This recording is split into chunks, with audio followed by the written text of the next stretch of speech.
The candles on my birthday cake were still flickering when Daniel's phone rang.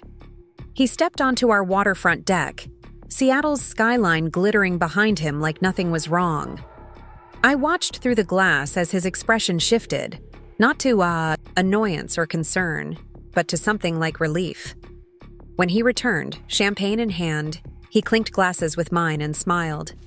"Happy 36th, Becca," he said. "I've filed for divorce. I'll be moving out tomorrow." The other guests, our closest friends, froze. Olivia's hand found mine under the table, squeezing tightly as Daniel continued outlining his departure from our 10-year marriage as casually as discussing weekend plans. I felt strangely calm as I watched him perform, noting how his eyes kept darting to his phone, how rehearsed his speech sounded. "When did you make this decision?" I asked, my voice steadier than I expected. "It's been coming for a while," he replied, avoiding eye contact. "The papers should arrive Monday. I've already divided our accounts." I nodded, taking a sip of champagne. "Well, this is certainly a memorable birthday gift." Everyone waited for tears, for shouting, for the breakdown they all expected. Instead, I stood up, walked to the kitchen, and returned with the bottle. Since we're celebrating both my birthday and apparently my newfound freedom, I think we need more champagne. Want to see how a sustainability expert rebuilds her life while uncovering the truth her husband tried to hide? How the birthday that was meant to break her became the catalyst for her greatest transformation. Follow this journey of discovery, where every betrayal leaves a trail of evidence just waiting to be found. I've always believed in sustainable systems, ones that can withstand pressure, adapt to change, and emerge stronger after disruption. It was the foundation of our company, Green Future Solutions, which Daniel and I had built from a small consulting firm into one of Seattle's most promising clean energy startups. Sustainability wasn't just our business model. I thought it was our life philosophy. The morning after my disastrous birthday party, I sat across from James Wilson in his downtown office, watching rain streak the windows behind him. The divorce papers hadn't arrived yet, but I wasn't waiting to act. "Rebecca, are you sure about this?" James asked, studying my calm demeanor with concern. "Most people need time to process before making financial decisions." "Time is exactly what I don't have," I replied, sliding a flash drive across his polished desk. 2 months ago, I noticed discrepancies in our company accounts. Small transfers, nothing alarming individually, but together they formed a pattern. James raised an eyebrow. "You've been tracking your husband's financial activities?" "Not intentionally. I was preparing our sustainability impact report, following money flows through our various initiatives. The numbers didn't add up." I leaned forward. "Daniel thinks I'm all about the environmental science, that I leave the financial details to him and Gregory. He forgets I built our accounting system before we could afford a CFO." As James reviewed the files, his professional composure slipped. "These transactions are problematic, and you believe they're connected to the sudden divorce?" I nodded. "Daniel's been traveling to Portland every other week for a supposedly major client. Yesterday, I received this." I showed him an email from an anonymous account, a photo of Daniel and a woman I didn't recognize, reviewing documents with our company logo. "Before you ask, yes, I've verified it's authentic. The metadata places it at the Heightened Hotel in Portland last Tuesday, when Daniel was supposedly meeting with Northwest Renewables." The drive home felt surreal. The Seattle streets were crowded with weekend shoppers enjoying a break in the rain, their normal lives continuing while mine had fractured overnight. I pulled into the driveway of our Madison Park home, noting Daniel's Tesla was gone. True to two. His word about moving out quickly. Inside, subtle changes confirmed his departure. Spaces on shelves where his books had been, the absence of his laptop from his desk, the missing photo of his parents from the hallway. He'd been planning this for weeks, maybe months. collecting his essential items in increments so I wouldn't notice. What he hadn't collected were the 3 external hard drives hidden in my home office, behind sustainability journals he never read. I powered up my computer, entering the encryption key that protected years of company records, copies I'd maintained since noticing the first financial irregularities. My phone buzzed. A text from Gregory Thompson, our CFO. Board meeting moved to Monday morning. Daniel's request. Everything okay? I texted back. All fine. See you Monday. Daniel had always underestimated my technical skills. In the early days, I'd built our entire data management system while he handled the client-facing aspects of the business. As we grew, he became the charismatic CEO everyone admired, while I worked on developing our core technologies as Chief Sustainability Officer. The arrangement had suited us both. He enjoyed the spotlight. I preferred the detailed work of creating systems that lasted. Now, those same skills would help me understand exactly what I was facing. By Sunday evening, I had my answer, and it was worse than I'd imagined. Daniel hadn't just been having an affair. He'd been systematically preparing to launch a competing company. The woman from the photo, Vanessa Carter, according to her LinkedIn profile, had previously worked for our main competitor before suddenly leaving 6 months ago. The timing aligned perfectly with when Daniel's Portland client first appeared on his calendar.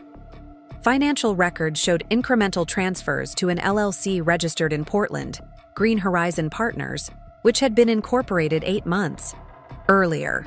More damning were the copied files, our client database, proprietary assessment tools, and even early drafts of our new carbon capture technology. Monday morning arrived with gray skies and a steady drizzle, typical Seattle weather, that matched my mood as I prepared for battle. I chose my outfit carefully, a charcoal suit that projected authority, emerald earrings that brought out the green in my eyes, and the watch Daniel had given me for our 5th anniversary, a reminder of what we'd once built together. The green future. Solutions headquarters occupied 3 floors of a LEED-certified building downtown. As I walked through the open workspace, conversations hushed momentarily before resuming with forced normalcy. News travels fast, especially bad news. Olivia intercepted me before I reached the conference room. "He's already in there with the board," she whispered. "Are you sure you want to do this now? We could postpone." I squeezed her hand. "Some things can't wait." I handed her a sealed envelope. "If this goes sideways, give this to James Wilson." The conference room fell silent. As I entered, Daniel sat at the head of the table, my usual position for sustainability briefings. His confident smile faltered slightly when he saw me, but he recovered quickly. "Becca, we weren't expecting you today. Given the circumstances, I thought you might take some personal time." 7 board members watched our exchange, their expressions ranging from sympathy to discomfort. Only Kate Henderson, my mentor since graduate school, met my eyes directly with a slight nod of encouragement. "Actually, Daniel, this is exactly where I need to be." I set my laptop on the table, connecting it to the display system. "Since you've scheduled this emergency board meeting, I assume you're planning to discuss the company's future leadership." Daniel's jaw tightened. "Among other transitional matters, yes." "Excellent. I have some relevant information to share first." Before Daniel could object, I brought up the first document, the incorporation papers for Green Horizon Partners, with Daniel and Vanessa Carter listed as co-founders. For those who don't recognize the name, Green Horizon Partners is a company established 8 months ago in Portland. Their mission statement, which might sound familiar, is to revolutionize sustainable energy solutions through innovative carbon capture technology. The room remained silent as I methodically presented the evidence. Financial transfers, copied files, meeting schedules that aligned with Daniel's supposed client visits, and finally, emails between Daniel and Vanessa, discussing which Green Future clients might follow them to their new venture. "As you can see," I concluded, "this isn't just about our marriage ending. It's about a calculated attempt to undermine the company we've all worked to build. Daniel's face had drained of color, but he rallied with the charisma that had won. Over so many clients. These are serious allegations and obviously taken out of context. Becca is understandably emotional right now. Actually, Gregory Thompson interrupted, I can confirm these financial discrepancies. I flagged them last month but was told by you they were related to the expansion project. Kate Henderson leaned forward. I think we need to hear Daniel's explanation. For the next 20 minutes, I watched as Daniel tried to reframe the narrative, claiming he'd been exploring a potential subsidiary, suggesting the copied files were for backup purposes, insisting Vanessa was a potential partner for Green Future, not a romantic connection. But the evidence was too comprehensive, the timeline too damning. When he claimed the Portland LLC was intended as a surprise gift to me, a chance for Becca to focus on her research interests, I nearly laughed at the absurdity. There's one more thing the board should know, I said, opening a final document. Preparing and narrating this story took us a lot of time, so if you are enjoying it, subscribe to our channel. It means a lot to us. Now back to the story. According to our operating agreement, all intellectual property developed while working for Green Future belongs to the company. This includes the carbon capture refinements Daniel has been sharing with Green Horizon Partners, which, coincidentally, they've already included in a grant proposal to the Department of Energy. The board meeting extended for hours. By late afternoon, Daniel had been placed on administrative leave pending a full investigation, and I had been appointed interim CEO. As the board members filed out, offering awkward combinations of congratulations and condolences, Kate stayed behind. You knew, she said simply. For how long? I suspected something was wrong for months, but I didn't have confirmation until this weekend. She nodded. Your presentation was flawless, not a trace of anger or vindictiveness, just facts and implications. I learned from the best, I replied, thinking of her mentorship through the years. Besides, sustainability isn't just about environmental systems. It's about building something that can withstand unexpected shocks. When I finally left the office, darkness had fallen over Seattle. Rain pelted the sidewalks as I walked to my car, feeling the weight of the day's events.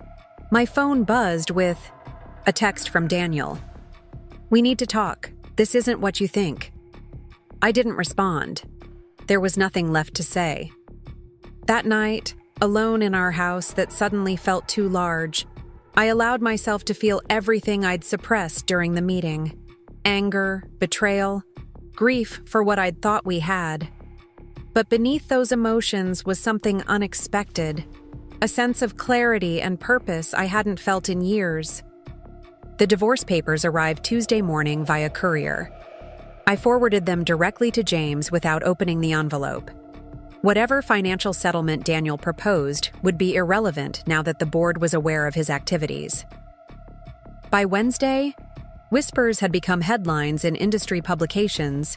Trouble at Green Future, co-founder on leave amid misconduct allegations, and Seattle Clean Energy startup faces leadership shakeup. I declined all interview requests, focusing instead on stabilizing the company and reassuring our major clients. Olivia organized a small war room with our most trusted team members, Gregory reviewing all financial transactions, our lead engineers, assessing what intellectual property might have been compromised, and our marketing team preparing communications for different scenarios. Vanessa Carter just removed her LinkedIn profile, Olivia reported, placing a coffee on my desk. And according to my friend in Portland, the Green Horizon Partners office space they leased is now available again. I nodded, unsurprised. They're going underground, hoping to emerge later with a different name and the same stolen ideas. What's our next move? She asked. We protect what's ours, I replied, pulling up our patent applications. And we accelerate the timeline on our carbon capture announcement. Over the next 2 weeks, I worked 16-hour days rebuilding what Daniel had tried to dismantle. We filed additional patents to protect our technology, reached out personally to every major client, and implemented new security protocols. I moved into a temporary apartment downtown, unable to sleep in the house filled with memories of a marriage that had become as unsustainable as fossil fuels. Then came the email I'd been waiting for, from a Portland IP lawyer I'd contacted, after discovering Green Horizons' grant proposal. The subject line, "Due e-disclosure requirement triggered." I forwarded it to James with a brief note. Time for Phase 2. The Department of Energy takes intellectual property rights seriously, especially when federal grant money is involved. Their investigation into Green Horizons' proposal, which I had flagged as containing proprietary green future technology, had turned up connections to 3 other grant applications under different company names, all containing elements of our work. James filed injunctions immediately, freezing not just the Portland operation but all related entities. The legal wheels, once set in motion, turned with surprising speed when potential fraud involving federal funds was alleged. Daniel's lawyer called mine, then called again and again. He's offering to relinquish all claims to the company in exchange for dropping the IP theft allegations, James reported during our Friday call. Says he'll disappear to California, sign whatever you want. Not good enough, I replied. The board needs to know exactly what was taken and where it ended up. Full disclosure, or we proceed with both civil and criminal complaints. The Chicago Sustainability Conference couldn't have come at a better time. 3 weeks after my birthday, disaster, I flew east to give a keynote address on resilient systems, a topic that had taken on new meaning in my personal life. Standing on stage before hundreds of industry professionals, I felt a strange sense of liberation. Sustainability isn't just about enduring, I told the audience. It's about evolving through disruption. The most resilient systems don't just survive challenges, they emerge stronger, more efficient, and better adapted to future threats. After the applause died down and the audience began dispersing, I noticed Katherine Henderson speaking with a tall man in the front row. She waved me over with a smile that suggested good news. "Rebecca, I'd like you to meet Patrick Donovan from the National Science Foundation. He was quite impressed with your presentation and with how you've handled recent challenges at Green Future." The conversation that followed would later prove to be the turning point, not just for the company, but for my own vision of what we could accomplish.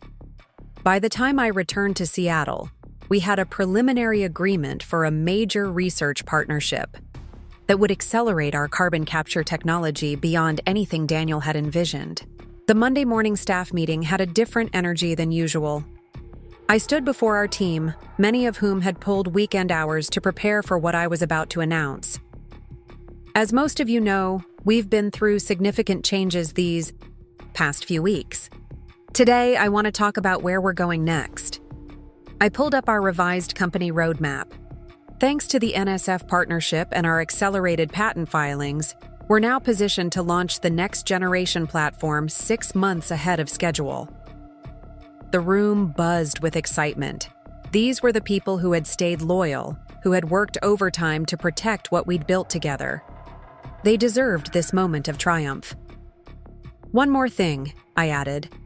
The board has made my appointment as CEO permanent, and my first official act is to announce an equity redistribution. The shares previously held by Daniel Mitchell will be allocated to an employee ownership trust. Everyone in this room will now have a direct stake in what we build together. The standing ovation caught me by surprise, bringing unexpected tears to my eyes. This wasn't about revenge or even justice anymore. It was about building something truly sustainable. A company where everyone's contribution was valued and protected. Later that afternoon, as I cleared the last of Daniel's things from the CEO office, my phone lit up with a text from an unknown number. "Congratulations on the NSF partnership. You always were the brains behind Green Future. Vanessa Carter." Reaching out from whatever corner she and Daniel had retreated to. I considered blocking the number, then decided against it. Better to know where potential threats might come from. Sustainability is about making smart choices for the long term, I texted back. Remember that if you're planning your next venture. The settlement conference took place 6 weeks after my birthday. Daniel arrived with a new lawyer and a chastened expression. Gone was the confident CEO who had announced our divorce over birthday champagne. In his place sat a man who had lost his company, his reputation, and access to the technology he had tried to steal. The terms were straightforward. Daniel would surrender all claims to Green Future in exchange for a significantly reduced financial settlement. He would sign comprehensive non-compete and non-disclosure agreements. Most importantly, he would provide a full accounting of all company information shared with Vanessa or any other parties. "Is there anything else you want to say before we finalize this?" James asked, glancing between us. Daniel looked at me directly for the first time. "I underestimated you," he said quietly. "I always thought of you as the technical partner, not the strategic one." "That was your biggest mistake," I replied. "You saw what you expected to see, not what was actually there." After signing the final papers, I walked out of the law office into a rare sunny Seattle afternoon. The weight that had pressed on my shoulders since that birthday night had finally lifted. I stopped at the waterfront park where Daniel had proposed, 10 years earlier, watching ferries cross the Sound against the backdrop of distant mountains. My phone chimed with an email from Gregory. The quarterly results had exceeded projections. Our stock price was up 27% since I took over as CEO. Clients who had been wavering after the initial news had not only stayed but expanded their contracts. The NSF partnership had attracted attention from international sustainability organizations. All of this should have felt like victory. Instead, it felt like the beginning of something new, a future I was creating on my own terms. That evening, I invited Olivia, Gregory, Kate, and the core team who had helped navigate the crisis to dinner at my new apartment overlooking Lake Union. As we shared food and stories, Kate raised her glass with a smile. To Rebecca, who showed us all that the most important element of sustainability is integrity. Later, after everyone had left, I stood on my balcony, watching lights reflect on the water below. Daniel had intended my birthday to mark the end of everything we'd built together. Instead, it had become the catalyst for building something stronger, more ethical, and truly sustainable. On my phone, a reminder popped up: BM Party Planning. In exactly 2 months, I would turn 37. This year, I would celebrate not just another year of life, but a completely new beginning. Sometimes, life's greatest transformations come disguised as its greatest betrayals. When the foundations you thought were solid suddenly crumble, you discover what you're truly capable of building from the ruins. If you found value in this journey of resilience and strategic comebacks, hit subscribe and join our community of forward thinkers. New stories of transformation drop every Wednesday, and trust me, you don't want to miss what's coming next. This journey is just beginning, and the next chapter might be exactly what you need to hear. Subscribe now. It's free, it's empowering, and it might just change how you handle the next unexpected challenge in your own story. The morning after the settlement conference, I woke before dawn. Sleep had become a luxury since Daniel's announcement, but this morning felt different. For the first time in nearly 2 months, I hadn't dreamed of boardrooms or betrayal. My mind was finally quiet. I padded to the kitchen of my Lake Union apartment, made coffee, and watched the early light transform the water from black to silver. My phone remained silent. No emergency emails from Gregory, no updates from James, no cryptic messages from unknown numbers. The constant crisis management that had defined my life since my birthday seemed to be easing. At precisely 7:30 a.m., my laptop chimed with a calendar reminder. Strategic Planning, 9 a.m. Under normal circumstances, Daniel would have led this quarterly session, charming the executive team with ambitious growth projections while I quietly adjusted his numbers to reflect scientific reality. Today would be different. Today, I would present a vision for Green Future that was both ambitious and authentic. I arrived at the office early, nodding to the security guard who had been instructed to revoke Daniel's access codes. The building was quiet, morning light streaming through the floor-to-ceiling windows that showcased our commitment to passive solar design. In the reflection of the glass, I barely recognized myself. The woman in the tailored navy suit with determined eyes looked more confident than I felt. Rebecca. Kate Henderson's voice startled me as she emerged from the elevator. "You're here even earlier than I am, and that's saying something." "Couldn't sleep," I admitted. "Too many thoughts about today's meeting." Kate studied me with the same penetrating gaze that had intimidated me when she was my graduate advisor. "You've already won, Rebecca. The company is secure. Daniel is gone. The technology is protected. Today isn't about proving anything to anyone." "Except to myself," I replied. "This is the first strategic plan that's truly mine." She smiled. "That's precisely why it will succeed." The conference room filled gradually with faces that had become my lifeline during the crisis. Gregory Thompson with his meticulous financial reports, Olivia Rodriguez juggling multiple communications channels, our lead engineers with their prototype designs, and newer faces, team members who had stepped up when leadership positions suddenly opened after Daniel's departure. "Before we begin," I said once everyone was seated, "I want to acknowledge something. The past 2 months have been extraordinarily difficult, not just for me personally, but for everyone in this room. You've all worked incredible hours, managed client concerns, accelerated timelines, and done it all while navigating what must have been uncomfortable office dynamics." The room was silent, all eyes on me. That kind of dedication can't be taken for granted. So thank you.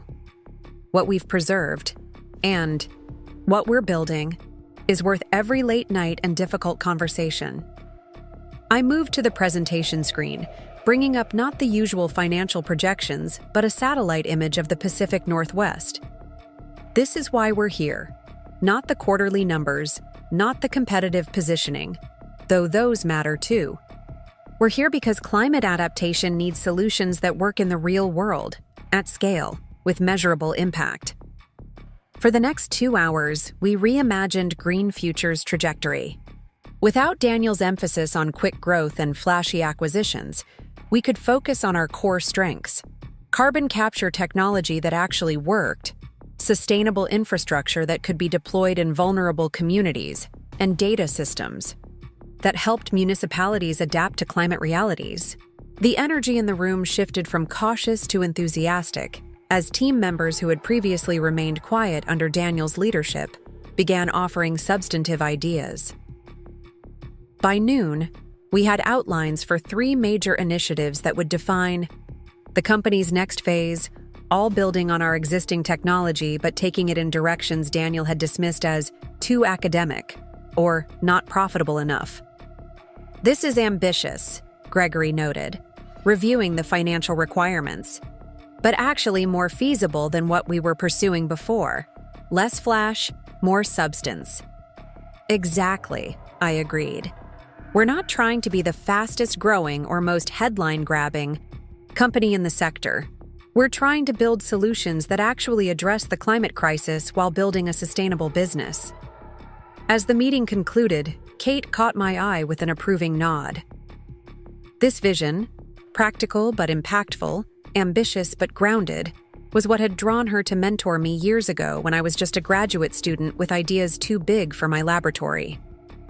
The rest of the day passed in a blur of follow-up meetings, client calls, and interview preparations. The business press had finally moved beyond the scandal of Daniel's departure and wanted to discuss Green Future's future direction. I had intentionally limited media engagement until I had a clear vision to share. Now that vision was taking shape. It was nearly 7 when I finally gathered my things to leave. The office had quieted, most employees having departed for dinner or family time. As I waited for the elevator, my phone buzzed with a text from an unfamiliar Seattle number. I hear Green Future is thriving under new leadership. Perhaps we should discuss potential collaborations. Marcus Reed, Cascade Innovations. I stared at the name, memories flooding back. Marcus Reed had been Daniel's former business partner before Green Future. A relationship that had ended poorly when Marcus wanted to pursue defense contracts that Daniel and I both opposed. Daniel had bought him out in a contentious separation that left Marcus with a regional consulting firm and apparently lingering interest in our company. The timing wasn't coincidental. Marcus had connections throughout Seattle's business community. He would have heard about the settlement and sensed potential opportunity in the aftermath. Daniel might be legally constrained by non-compete agreements, but his former partner was not. Instead of responding immediately, I saved the number and slipped my phone into my pocket. Any overture from someone in Daniel's past warranted careful consideration, not a hasty reply. The elevator doors opened, and I nearly collided with a courier holding a package. "Rebecca Mitchell?" he asked, checking his delivery slip. "Yes, that's me." I signed for the package, noting it had no return address. Back in my apartment, I set the mysterious package on my dining table and made dinner first, a small act of control in a day that had been filled with unexpected developments. Only after eating and changing into comfortable clothes did I finally examine the unmarked brown parcel. Inside was a sleek wooden box with my initials engraved on the lid. My first thought was that it might be from Daniel, some misguided attempt at reconciliation or manipulation. But that made no sense given the finality of our legal separation. With cautious curiosity, I lifted the lid. Nestled in velvet was a beautiful antique compass, gleaming brass with an intricate design etched around its face. Beneath it lay a handwritten note on heavy cardstock. "For navigating uncharted waters, your father would be proud of the captain you've become. Evelyn Mitchell." My mother-in-law, or former mother-in-law. I hadn't spoken to Daniel's parents since the divorce filing, assuming they would naturally side with their son. Evelyn and I had always gotten along well, bonding over our shared love of gardening and environmental concerns, but I'd expected my connection to the Mitchell family to be another casualty of the divorce. The compass had belonged to my father, a marine biologist who had died when I was in college. He had carried it on research expeditions, a practical tool that became symbolic of his scientific quest to understand oceanic ecosystems. I had shown it to Evelyn years ago during a conversation about family heirlooms, but it had been lost during a laboratory fire at my university, or so I'd thought. I held the compass gingerly, opening its lid to find the needle still responsive, swinging to find north. Somehow Evelyn had tracked down this piece of my past, this connection to what had set me on my path toward environmental science in the first place. Tears came then, not for Daniel or our failed marriage or even the company's struggles, but for this unexpected kindness, this affirmation that not all connections are severed when relationships end.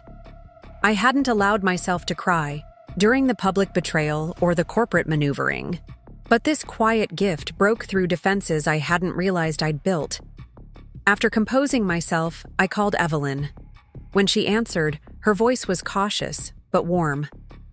"Rebecca, I wasn't sure if you'd want to hear from me."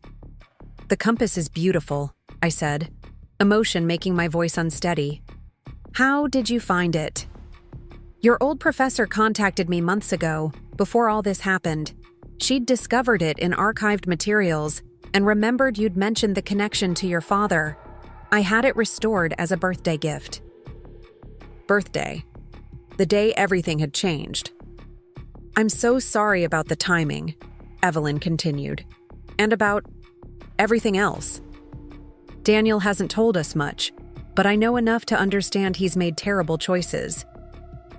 We talked for nearly an hour, about the company, about my new apartment, about her garden and the environmental education program she ran for local schools. Not once did she defend Daniel or press for details about the divorce. Instead, she simply maintained the connection we'd built over years, separate from her son's actions. When we finally said goodbye, I felt a subtle shift in my perspective. The compass sat on my coffee table, its needle pointing steadily north despite all movement around it. Some directions remained true, even when everything else changed. The following morning brought another surprise. As I prepared for a meeting with potential investors, Olivia burst into my office, her normally composed demeanor disrupted by obvious excitement. "You need to see this," she said, placing her tablet on my desk. The screen displayed a notification from the Department of Energy's grant portal. Green Future's long-standing application for major funding had moved to final approval status, with a funding level significantly higher than our original request. "This can't be right," I said, scanning the details. "We've been in the review queue for 18 months, and the amount, it's almost double what we proposed." "That's not all," Olivia continued, swiping to another screen. The program officer left a note requesting a meeting to discuss expanding the project scope based on our recent NSF partnership. "Rebecca, this is the breakthrough funding we've been waiting for." The implications were enormous. With this level of federal support, we could accelerate our carbon capture implementation beyond anything we'd planned, potentially deploying in 3 key watersheds instead of just one test site. The technology Daniel had tried to appropriate for his Portland venture would now have the resources to scale nationally under Green Future's direction. "The timing is interesting," I noted. "Right after the settlement is finalized." "Actually, I think I can explain that," Gregory said, appearing in my doorway. "Remember those inquiries from the DOE about our corporate structure and intellectual property protections? They weren't just due diligence questions. They were making sure the technology was secure before committing at this level. The irony wasn't lost on me. Daniel's attempt to take our most valuable intellectual property had inadvertently forced us to strengthen our protections and clarify ownership. The very actions that had apparently convinced the Department of Energy that their investment would be secure. We should call an all-hands meeting, I decided. Everyone who's been working toward this deserves to hear the news directly. Within 30 minutes, our main workspace was filled with employees gathered around the central atrium. Standing on the staircase that connected our 2 main floors, I made the announcement. The response was immediate and emotional. Cheers, hugs, some tears from team members who had been with us since the early days when funding had been scarce and feasibility unproven. "This isn't just financial validation," I told them as the celebration quieted. "It's recognition that our approach works. The combination of carbon capture, watershed restoration, and community resilience planning represents the integrated solution that's been missing from climate response. And every person in this room has contributed to making that solution real." After the announcement, Kate pulled me aside. "There's something else you should know," she said quietly. "The DOE program officer mentioned they'd received documentation from an anonymous source regarding a competing application that contained suspiciously similar technology." "Anonymous source?" I repeated, puzzled. "Someone sent federal investigators detailed comparisons between our carbon capture approach and what appeared in Green Horizons grant materials. The similarities were too exact to be coincidental." I frowned. That information would have been in our legal filings, but those were sealed by agreement. No one outside the immediate case would have had access. Kate raised an eyebrow. "No one except perhaps Daniel's business partner. Ms. Carter has been notably absent from recent developments." "Vanessa?" The possibility hadn't occurred to me. "You think she turned on Daniel?" "I think someone with intimate knowledge of both companies' technologies made sure federal authorities understood exactly what had happened. And I think that person had motivation beyond justice." The implications were staggering. If Vanessa had indeed provided evidence against Daniel to federal authorities, it suggested the partnership had fractured. Perhaps when she realized the legal consequences they faced, or when the initial injunctions froze their operations. Either way, it introduced a new variable into an equation I had thought was solved. Throughout the day, congratulatory messages arrived from clients, partners, and industry colleagues. By late afternoon, business publications were running stories about Green Future's major funding win, positioning it as a definitive comeback after the company's recent leadership transition, their polite term for Daniel's ousting. I left the yucky office earlier than usual, needing space to process the day's developments away from the constant stream of excitement. The early summer evening was perfect for walking, so I took a path along Lake Union, watching sailboats return to their moorings. As the sun lowered toward the Olympic Mountains, near a small waterfront park, I spotted a familiar figure sitting alone on a bench, staring out at the water. It took me a moment to recognize Vanessa Carter. I had only seen her in photographs and that single Portland hotel image, but her distinctive red hair was unmistakable. She was thinner than in the pictures, dressed simply in jeans and a gray sweater rather than the polished business attire from the hotel photo. My first instinct was to keep walking, to avoid any interaction with the woman who had participated in Daniel's betrayal. But curiosity and Kate's theory about the anonymous DOE source prompted me to approach instead. "Ms. Carter." She turned, startled, recognition and wariness crossing her face simultaneously. "Dr. Mitchell." She didn't stand or offer her hand. I suppose this encounter was inevitable in a city this size. I sat on the opposite end of the bench, maintaining a careful distance. "Congratulations on your DOE grant announcement," she said after an uncomfortable silence. "The carbon capture application is impressive." "Thank you," I replied neutrally. "Though I'm surprised you're still in Seattle. I understood you and Daniel had plans elsewhere." A bitter smile crossed her. Plans change when federal investigations begin, or when partners prove less trustworthy than advertised." "Is that what happened? Daniel proved untrustworthy?"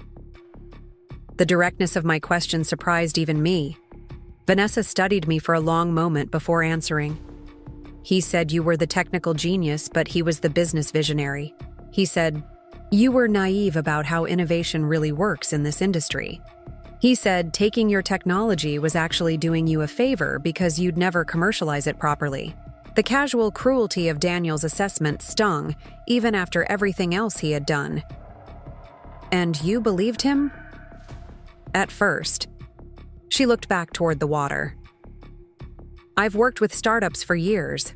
Sometimes the technically brilliant founder isn't the right person to scale the business. It seemed plausible. Until I saw how he operated. The lies weren't just for you, they were for everyone. Investors, potential employees, me." She shook her head.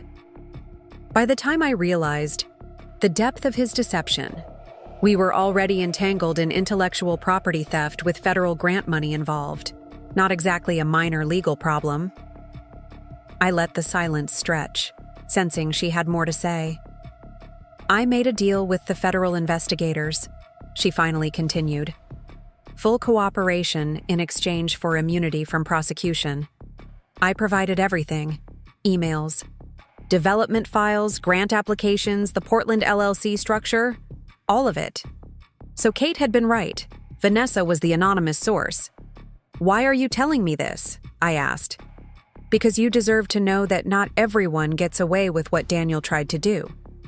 The DOE has blacklisted him from future grant consideration. The NSF has done the same. He's essentially unemployable in the clean energy sector. The news should have felt satisfying. Justice served, consequences delivered. Instead, I felt a strange hollowness, as if the final chapter of a difficult book had been closed without providing the expected resolution." "And what about you?" I asked. "What happens to Vanessa Carter now?" She gave a small, resigned shrug. "I start over. Different industry, probably different city. My reputation in sustainability circles is compromised, to put it mildly." For a moment, I considered the parallel paths our lives had taken, both of us deceived by the same man, both forced to rebuild after his betrayal, though in vastly different circumstances. The compassion I felt surprised me, emerging from beneath layers of hurt and anger I thought were still impenetrable. Green Future is establishing a research consortium with the new federal funding, I heard myself saying. We're partnering with 3 universities and 2 environmental nonprofits. They'll need someone to coordinate between academia and industry applications. Vanessa looked at me sharply. Are you suggesting I'm not offering you a job? I clarified quickly. That would be inappropriate given our history. But I know the consortium director at Pacific Northwest University. She's looking for someone with both startup and research experience who understands the technology. Why would you do that, after what I participated in? I considered the question carefully, because moving forward isn't just about leaving things behind. It's about redirecting valuable resources, including human talent, toward solutions this planet desperately needs. The sun had nearly set, casting long shadows across the lake.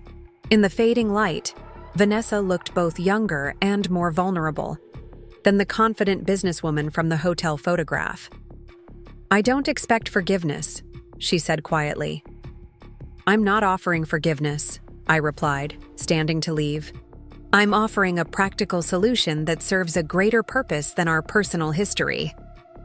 I wrote down the consortium director's contact information on a business card and placed it on the bench between us. What you do with this is your choice, but the technology you and Daniel tried to appropriate? It's too important to the climate fight to let personal grievances prevent its implementation. If you really believe in the science, prove it by helping deploy it properly. Walking away from that encounter, I felt an unexpected lightness. The conversation hadn't provided the vindication I might have imagined in darker moments after Daniel's betrayal. Instead, it had offered something more valuable, a chance to act according to my deepest principles rather than reactive emotions. Back in my apartment, I found myself drawn again to the compass Evelyn had sent. In the growing darkness, its polished surface reflected the city lights sparkling on Lake Union. I thought about my father and his methodical approach to marine conservation, his belief that understanding complex systems required both scientific precision and ethical clarity. My phone buzzed with a text from Kate.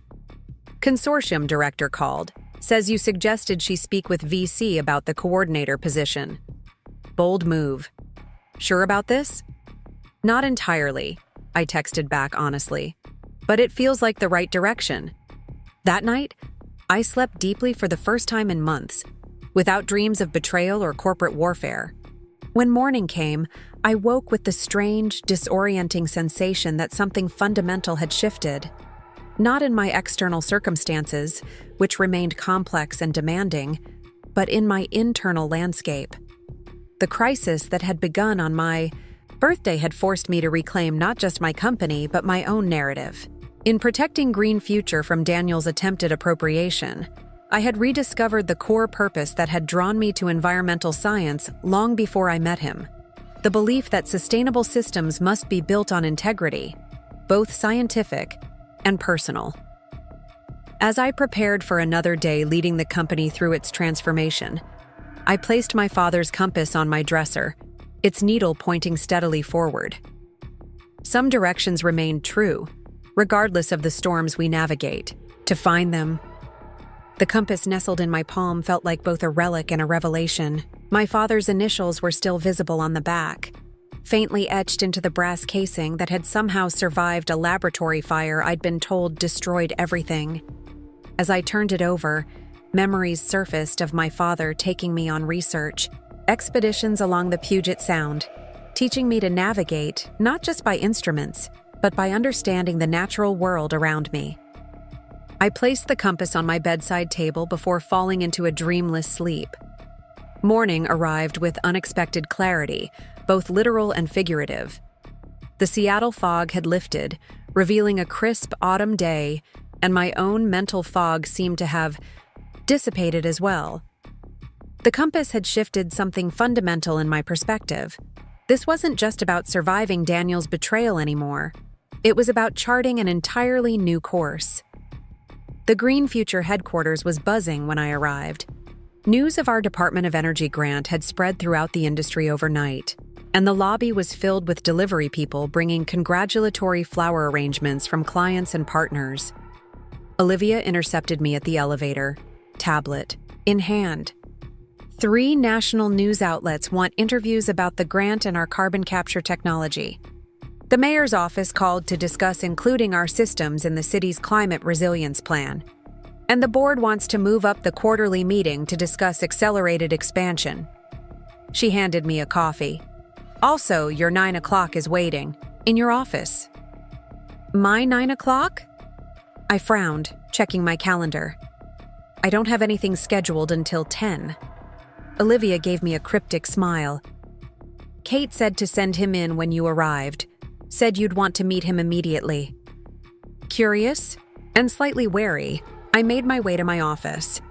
The man waiting there stood as I entered, tall, with silver-streaked dark hair and an air of quiet authority that reminded me of my doctoral committee chair. He extended his hand with a warm smile. Dr. Mitchell, I'm Richard Nakamura, Climate Resilience Director for the Pacific Rim Initiative. Your mentor Kate Henderson speaks very highly of you. I recognized his name immediately. The Pacific Rim Initiative was an international consortium of governments, businesses, and research institutions focused on climate adaptation across coastal communities. They were known for implementing practical solutions at scale, exactly the kind of impact Green Future had been working toward. Dr. Nakamura, this is unexpected but certainly welcome. Please have a seat. He settled into the chair opposite my desk. I'll be direct, Dr. Mitchell. Your carbon capture technology, particularly its watershed application, aligns perfectly with a major implementation project we're launching next spring. We've been following your research for some time, but recent developments, both technological and organizational, have accelerated our interest. Recent organizational developments? I kept my tone neutral, though it was clear he was referencing the company's leadership change. The scientific community is smaller than it seems, he said diplomatically. We prefer to partner with organizations whose ethical foundations match their technological innovations. Your recent actions to protect your intellectual property while maintaining its focus on public benefit, rather than personal profit, have not gone unnoticed.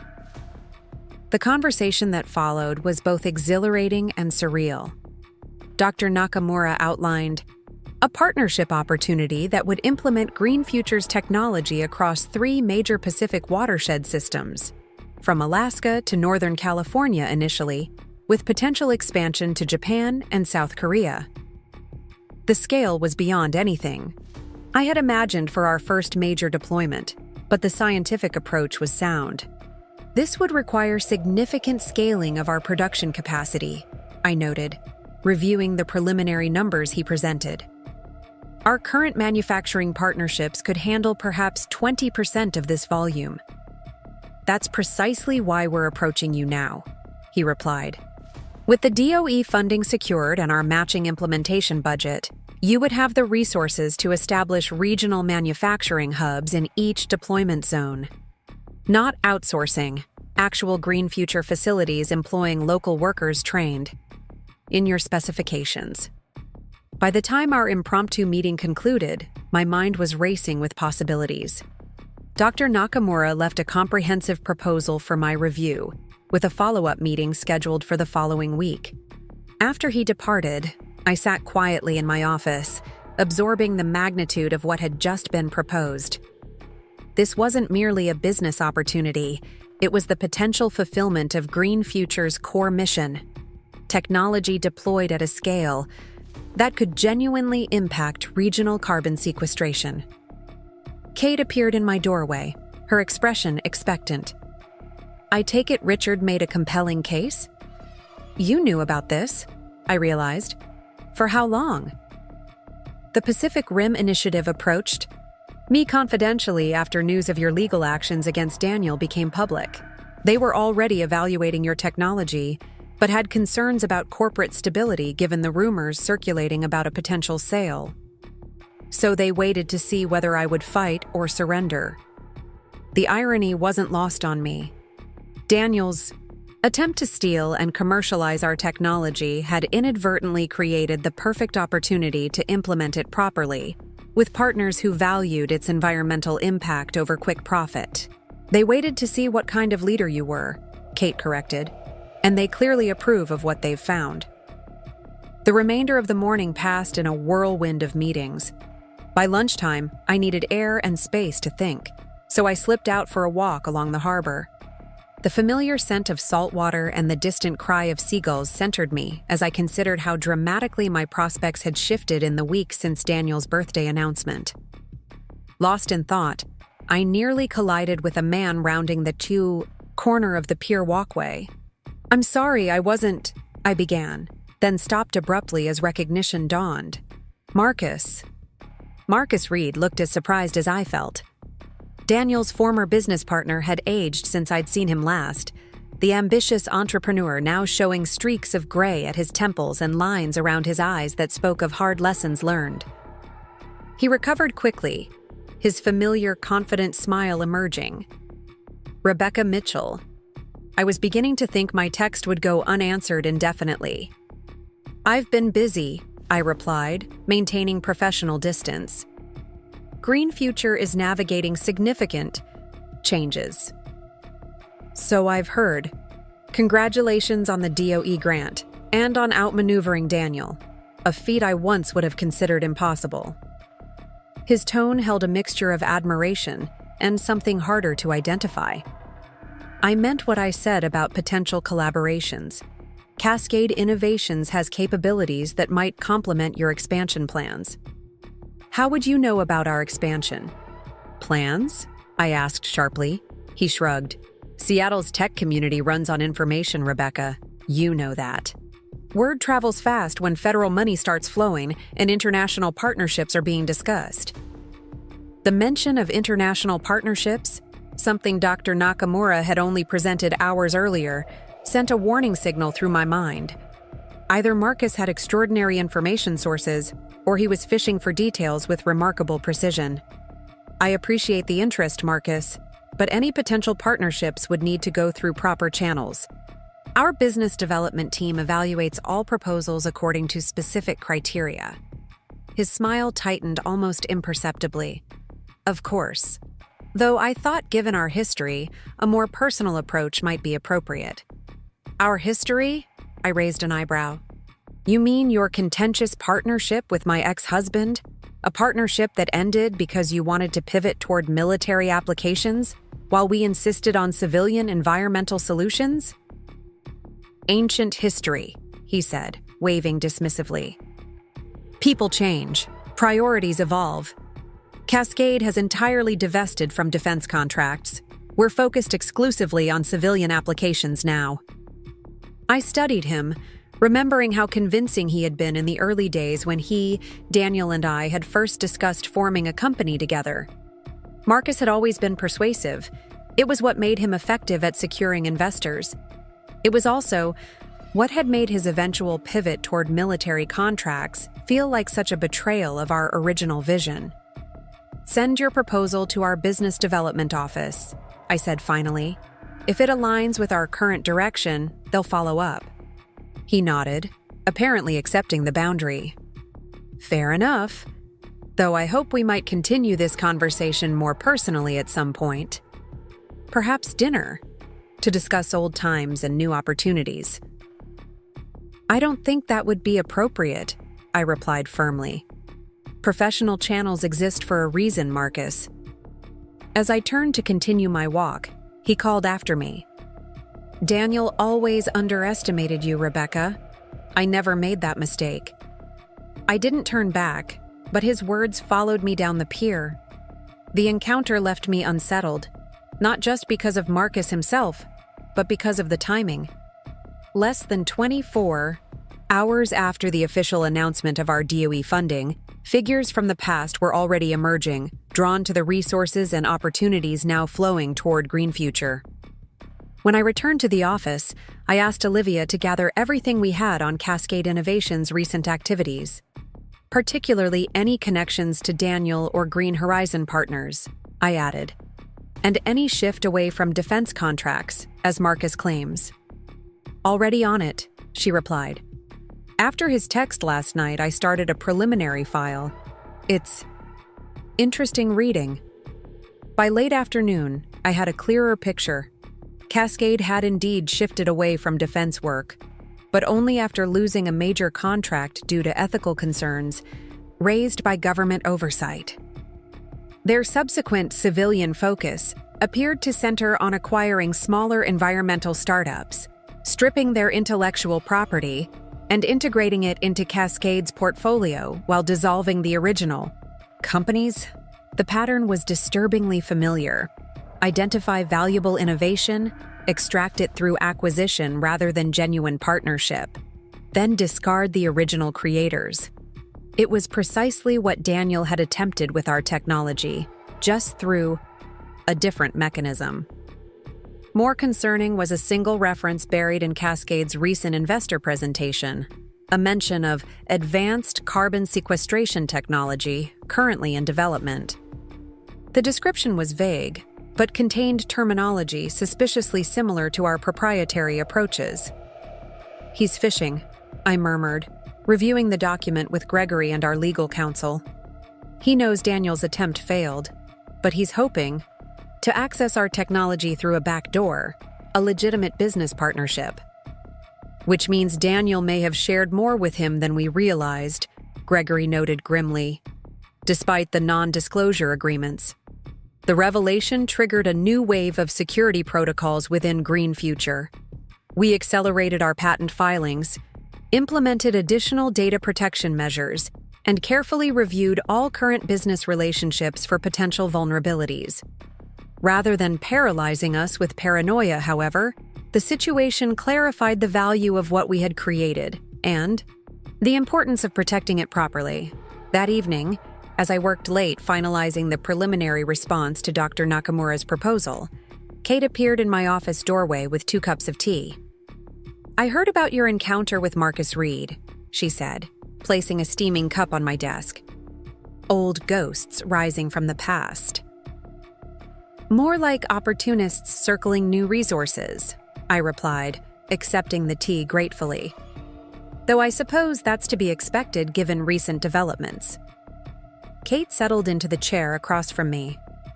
No, when I first met you as a graduate student, I worried you were too idealistic for the business side of environmental technology. Brilliant scientifically, but perhaps too trusting in your partnerships." I gave a rueful smile. Daniel certainly demonstrated the danger of misplaced trust.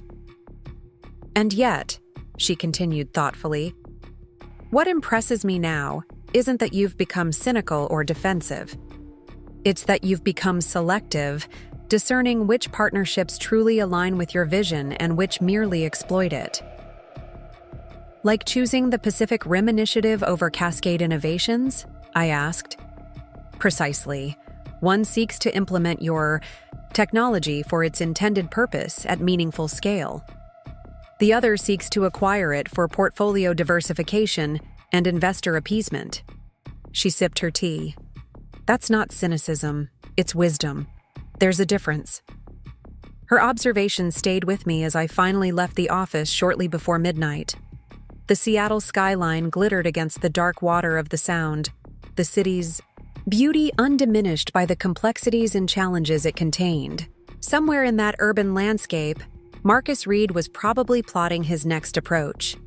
Daniel might be planning his professional resurrection despite the legal constraints that currently bound him. Vanessa Carter was possibly considering the consortium position I'd indirectly suggested. All these moving pieces, former allies, revealed adversaries, potential new partners, formed a complex system not unlike the environmental challenges our technology sought to address. Success would require not just technological innovation, but strategic discernment about which elements to engage and which to isolate. Back in my apartment, I found myself drawn again to my father's compass. I remembered him explaining that magnetic north and true north weren't identical, that navigational instruments required adjustment to account for the difference. "The compass points the way," he'd say, "but you still need to know how to read it correctly." The following days brought a flurry of activity as we prepared for both the upcoming board meeting and the follow-up discussion with the Pacific Rim Initiative. Gregory and the finance team developed detailed projections for the scaled manufacturing approach Dr. Nakamura had proposed.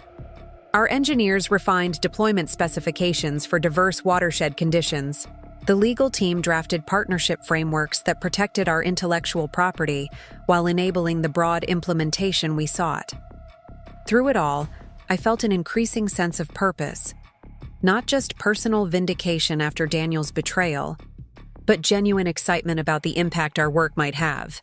The technology that had been developed in our labs and tested in limited field conditions would now potentially reshape carbon sequestration efforts across the Pacific coast.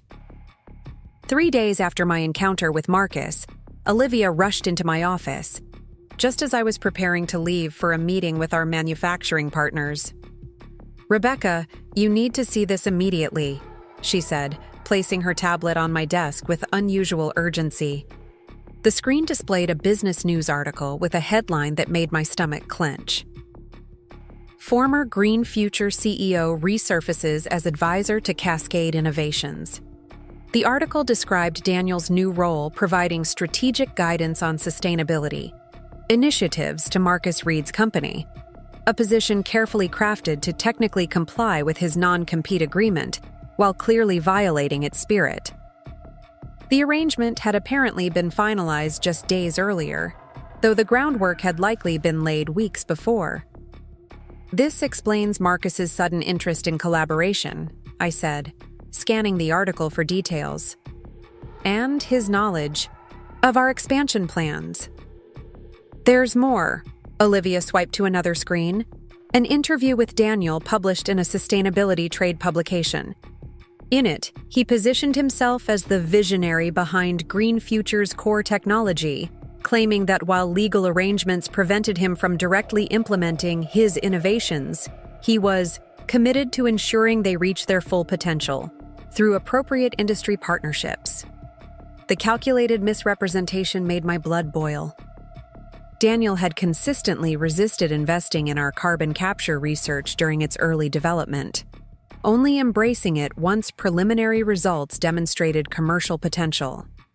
To now claim credit for the technology he had attempted to steal was breathtakingly audacious. "Should we issue a statement correcting the record?" Olivia asked, clearly anticipating my reaction. I took a deep breath, considering our options carefully. A public correction would draw additional attention to Daniel's claims while potentially creating the impression of a petty dispute between former spouses. Ignoring it might allow his narrative to gain traction in industry circles. Neither approach served our larger objectives. "Contact James," I decided. "Have him send a formal cease and desist regarding Daniel's characterization of the technology development. Then reach out to the journalist who wrote the piece. Offer them an exclusive on our Pacific Rim Initiative partnership once it's finalized. Don't mention Daniel directly.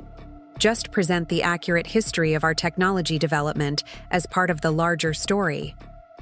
Strategic rather than reactive. Focused on our path forward rather than Daniel's attempts to rewrite the past." The approach felt right, addressing the issue without allowing it to derail our momentum. The meeting with our manufacturing partners proceeded as scheduled, though Daniel's latest maneuver lingered in the back of my mind. As we toured their facility, discussing capacity expansion and quality control protocols for the scaled production, I found myself studying the physical reality of what we had created. Complex carbon filtration systems that would soon be deployed across watershed areas, capturing and sequestering greenhouse gases while improving water quality. This was the truth that Daniel could never appropriate, regardless of his public claims. the tangible manifestation of years of research, testing, and refinement. These systems existed because of the collective efforts of our engineering team, our materials scientists, our environmental modelers. No self-serving interview could change that reality.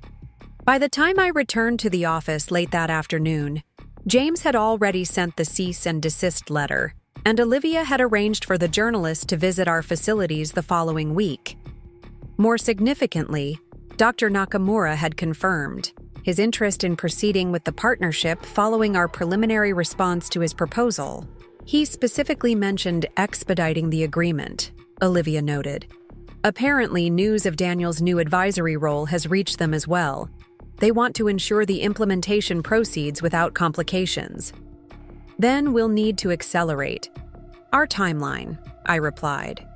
Set up a working session with the legal team for tomorrow morning and ask Gregory to prepare an updated board presentation reflecting the accelerated partnership structure.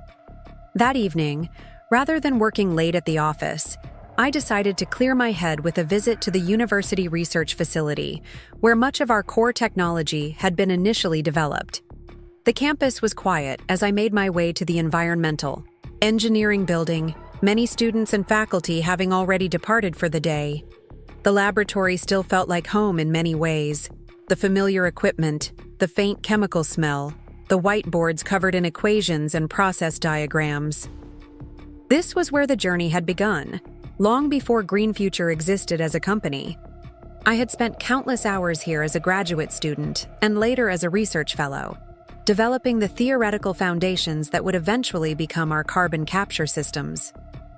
I thought I might find you here, a voice said from the doorway. I turned to see Kate, a knowing expression on her face. You always retreat to first principles when faced with new complications. I smiled, acknowledging the accuracy of her observation.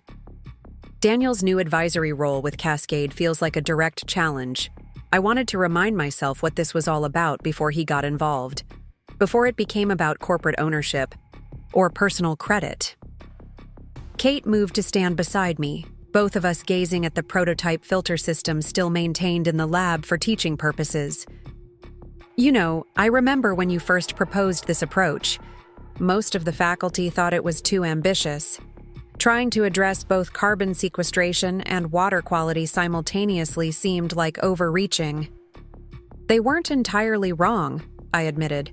The early prototypes failed spectacularly. But you kept refining, kept integrating different approaches until you found the combination that worked. She turned to face me directly. That's what Daniel never understood about true innovation.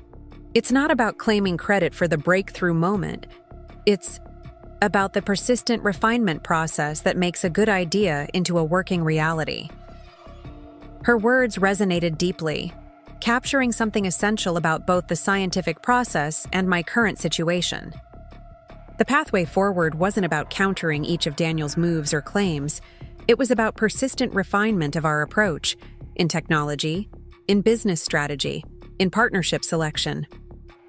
The Pacific Rim Initiative is ready to proceed. With the partnership, I told her. We're accelerating the timeline given recent developments. Kate nodded approvingly. Good. Implementation at scale is the best response to whatever Daniel and Marcus might be planning. Reality speaks louder than claims.